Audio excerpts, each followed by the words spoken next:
आप बड़े जमाकर्ताओं के लिए आप उनकी उनसे रिटर्न फाइल मांगिए, उनसे बैंक स्टेटमेंट मांगिए। ऐसी कोई गाइडलाइन सुप्रीम कोर्ट ने नहीं दी है। ये अपने मन से ही सारी चीजें इन्होंने बना के रख ली। चलिए वो भी ठीक है, अगर आप सारे छोटे जमाकर्ताओं को भुगतान दे देते तो हम लोगों को संतुष्टि होती कि चलिए आपने छोटे जमाकर्ताओं को 10-10 हजार रुपए दे दिए। वो भी आपने नहीं दिए। 1 करोड़ करीबन 28 लाख लोगों ने पोर्टल पे आवेदन किया है और मात्र आपने 3-4 लाख लोगों को 10 हजार रुपए दिए। तो साहब इससे समझ में ये आता है कि कहीं ना कहीं उदासीनता है। संजय भाई,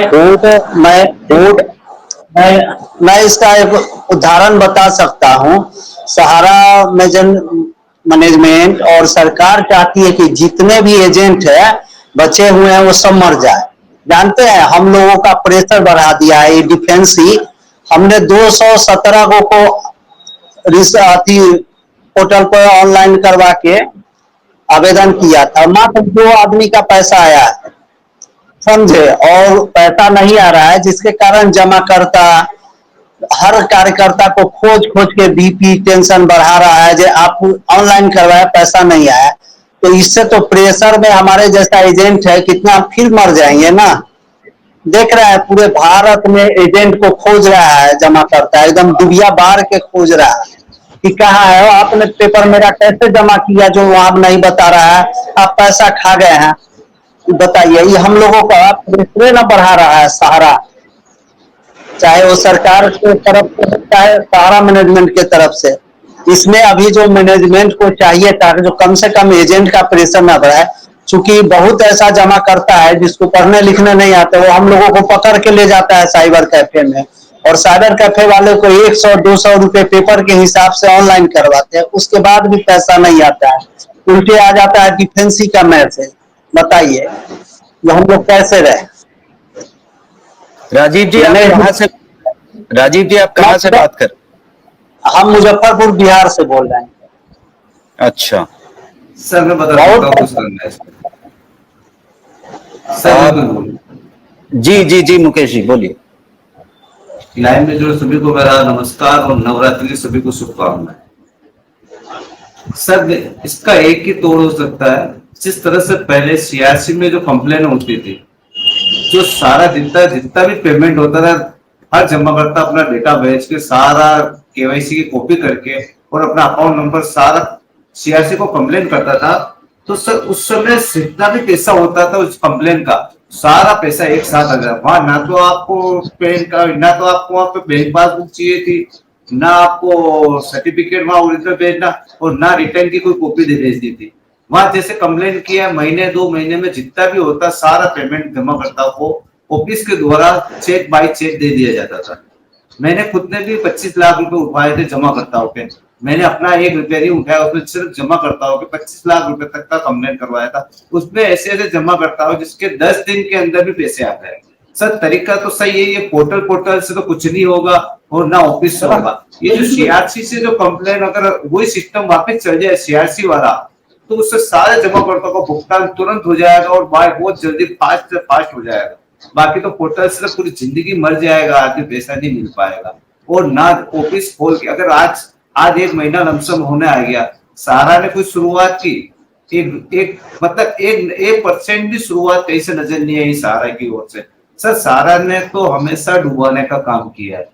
यह क्या सहारा तो देना ही नहीं चाहती है कि पैसा किसी जमाकर्ता को कहीं से भी मिले, उसकी तो इच्छा ही नहीं है। वो बाकी के चाटुकार आते हैं तो उनको थोड़ा बहुत मिल जाता है तो वो उसका पक्ष लेने के लिए आ जाते हैं।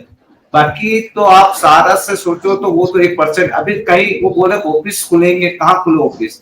अभी 15 दिन में कुछ होने आ गया, 1 महीना हो गया, 15 दिन तो छोड़ो, 1 महीना होने आ गया है। ये 4 तारीख आज 1 महीना पूरा हो गया सर। आज नवरात्रि के दिन 1 महीना पूरा हो गया उनका। उनमें से आज दिन तक उनका कोई भी रुझान नहीं आया है कि पॉजिटिव किसी जमाकर्ता के खिलाफ या कार्यकर्ता के खिलाफ।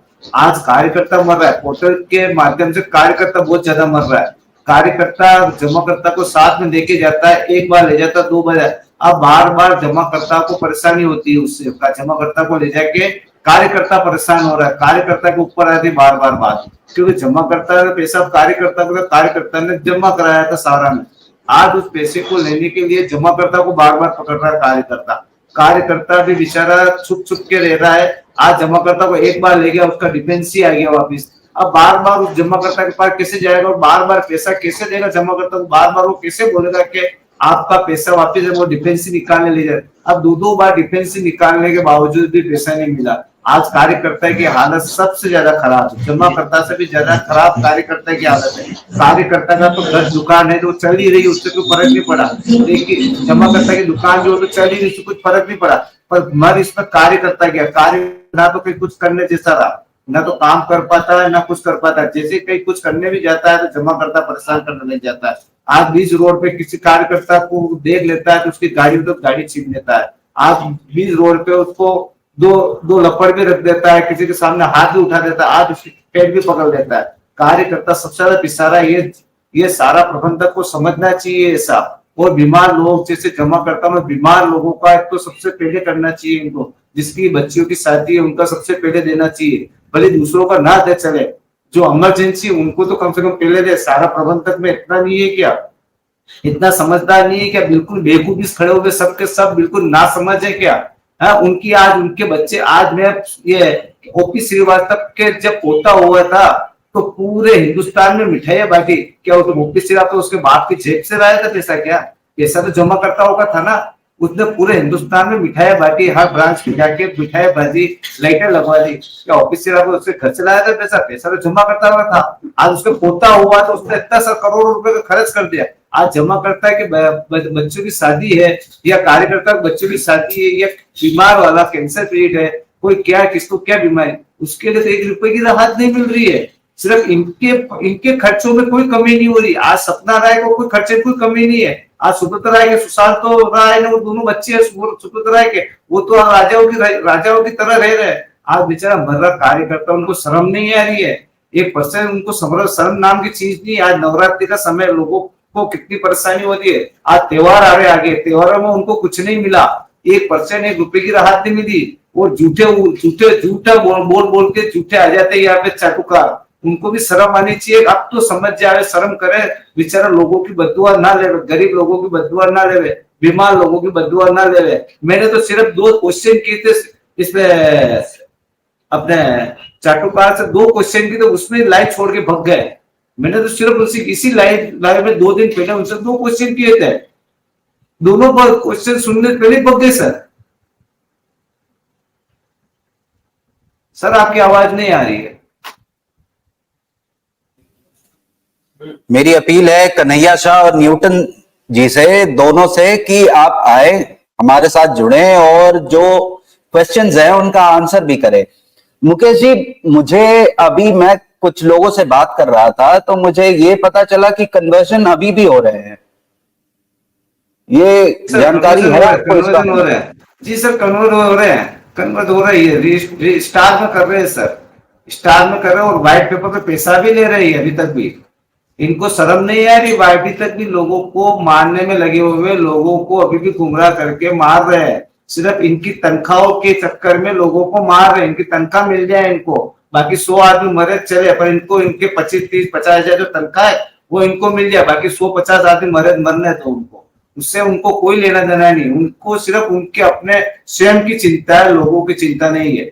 ये किस जन्म में इसका बोझ उतारेंगे, इनको कितना कुछ लोगों की बद्दुआएं मिल रही है, इसमें भी समझ नहीं रहे कि लोग कितने बद्दुआ देते हैं इनको। यहाँ के सारा के खिलाफ गलत, मतलब उसका गलत प्रचार करते हैं। यहाँ पे सारा का जमाकर्ताओं को दिख रहा है, उनको जमाकर्ता कितना परेशान है ये उनको दिख रहा है, फिर भी उसका पक्ष लेते हुए आते हैं। भाई उसको पता है सारा पैसा नहीं दे रहा है और सारी गलती है सारा की। आज दिन तक सारा ने जितनी भी स्कीम लाई है, कोई स्कीम चली नहीं। आज वो इवोन्स लाए, विंड्स लाए, इलेक्ट्रिक गाड़ियां लाए, जितनी भी स्कीम है, क्यू शॉप लाए, कौन सी स्कीम चली? सभी का पैसा लेके बैठ गई। आज जितनी भी नई स्कीम है सब में पैसा लोगों का फंस गया। आज जो ई स्कूटी का लेके आए थे, ई स्कूटी का, इसका भी पैसा लोगों को फंस गया। इसमें भी लोगों को इन्वेस्ट करवाया था और यहाँ तक जिसने एजेंसी ली थी गाड़ी की, उन बेचारों को भी गाड़ियां ऐसी दी, जैसे पैसे उन्होंने दिए उनकी गाड़ियां भी रोक के बैठे हुए, उनको गाड़ियां ऐसी दी जो सबसे बकवास गाड़ी चलती बाजार में। आज वो भी पैसा लगा के फंस गए। 30-40 लाख उनका भी फंसा हुआ है।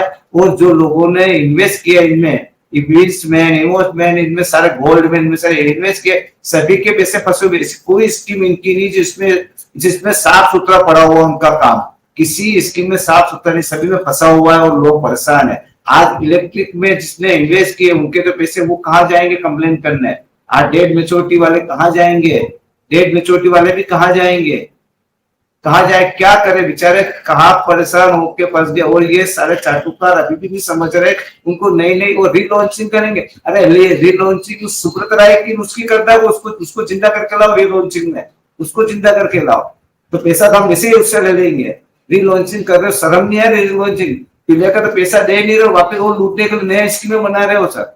बात सही है, बात सही है। अगर पैसा देने का मन रहता तो देश के one of the highest fees जिनकी है कपिल सिब्बल की, उनको सहारा खड़ा नहीं करता अपने आप को डिफेंड करने के लिए, पहली बात। और दूसरा, सुप्रीम कोर्ट को ये नहीं कहना पड़ता कि हम आपके तरफ रस्सी फेंक रहे हैं, वो पकड़ के आप बाहर आइए। अगर कुछ गलत नहीं सुप्रीम कोर्ट को लगता तो सुप्रीम कोर्ट ऐसा ऑब्जर्वेशन नहीं देता कभी भी। गणेश जी, आप कुछ कहना चाह रहे थे? विजय सर, मैं यह कहना चाहता था कि सहकारिता मंत्रालय की पहल पर माननीय सर्वोच्च न्यायालय के आदेशानुसार पोर्टल लाया गया। उस समय इसी सहारा मैनेजमेंट ने यह कहा था कि पोर्टल एक वैकल्पिक व्यवस्था है। अब इस बात को समझने की जरूरत है सर कि 3, 4 और 5 सितंबर की सुनवाई के बाद सहारा मैनेजमेंट पोर्टल का समर्थन क्यों कर रहा है। उस समय जब वो वैकल्पिक